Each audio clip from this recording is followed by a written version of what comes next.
ಯಾಕೆಂದ್ರೆ ಗುಬ್ಬಿ ತಾಲೂಕು ಆಗ್ಬೋದು, ತುರುವೇಕೆರೆ ಆಗ್ಬೋದು, ಚಿಕ್ಕಂಕೆರೆ ಆಗ್ಬೋದು, ತುಮಕೂರು ಗ್ರಾಮಾಂತರ, ತುಮಕೂರು ಇವರಿಗೆ ಮರಣಶಾಸ್ತ್ರ ಆಗುತ್ತೆ. ಯಾಕೆಂದ್ರೆ ನಾವೆಲ್ಲ ನೋಡ್ತಾ ಇದ್ರ ದಿನ ನನಗೆ ಫೋನ್ ಮಾಡ್ತಾರೆ, ಅಣ್ಣ ಪೈಪ್ ಲೈನ್ಗಳು ಗಾಡಿ ಹೋಗ್ತಾವೆ, ಪೈಪ್ ಗಾಡಿ ಹೋಗ್ತಾವೆ, 15 ಹಿಡಿಯಿವೆ, ಕಾರು ಹೋಗ್ಬಿಡ್ತೇನೆ. ಆದ್ರೂ ಯಾಕೋ ನಮ್ಮ ರೈತರಿಂದ ಕಣ್ಣು ಮುಚ್ಚಿಬಿಡ್ತಾರೆ. ಹೋರಾಟಕ್ಕೆ ಹೆಚ್ಚಿನ ರೀತಿಯಲ್ಲಿ ಭಾಗವಹಿಸಬೇಕು. ರೈತರು ಕಿಚ್ಚೆತ್ತರೆ ಸರ್ಕಾರ ಸುಳ್ಳೇ ಬಿಡಲ್ಲ.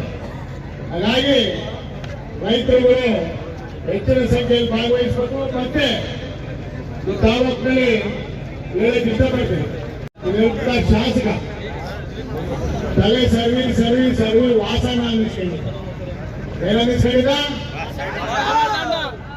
ಆದ್ರೆ ಇವತ್ತು ನಮ್ಮ ತಾಲೂಕಿನ ಭಾಗಕ್ಕೆ ನೀರ ಮಾಗಡಿ ರಾಮನಗರಕ್ಕೆ ಮಾರ್ಬಿಟ್ಟು ಮೋಸಣ್ಣ ಅನ್ನಿಸ್ಕೊಂಡು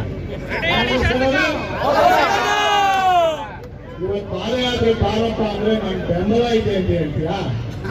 ಏನ್ ಬೆಂಬಲ ಇದೆ ನಿಂದು? ಮಾಗಡಿ ರಾಮನಗರ ಚಳಿಗೆ ನೀರ್ಗಂಟಿಯಾಗಿ ಹೋಗಿರ್ಬೇಕು.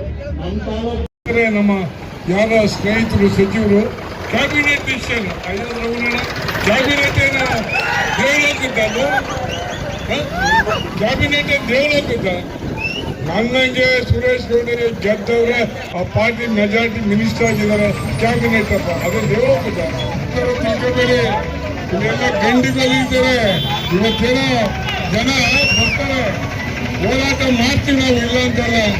ಯಾಕೆ ಇವತ್ತು ನಮಗೆ ಆ ಟನಲ್ ಮಾಡಿದಾಗ ನಮ್ಮ ಸುರೇಶ್ ಇಲ್ಲ ದೊಡ್ಡ ಬೆಲೆನ ಕಲಿಬೇಕಾಗುತ್ತೆ.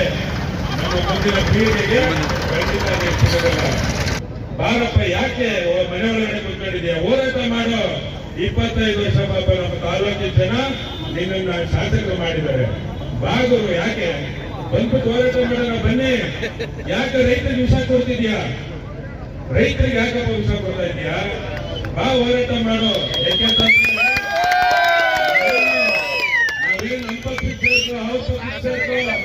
ಅದೇನೋ ಅನುದಾನ ತಗೊಂಬಂತ ಹೇಳ್ತಾ ಇಲ್ಲ. ನಿನ್ಗೆ ಓಟ್ ಹಾಕ್ತಂತ ರೈತರಿಗೆ ನೀವು ಮೋಸ ಮಾಡಬೇಡ, ಉಳಿ ಬೇಡ.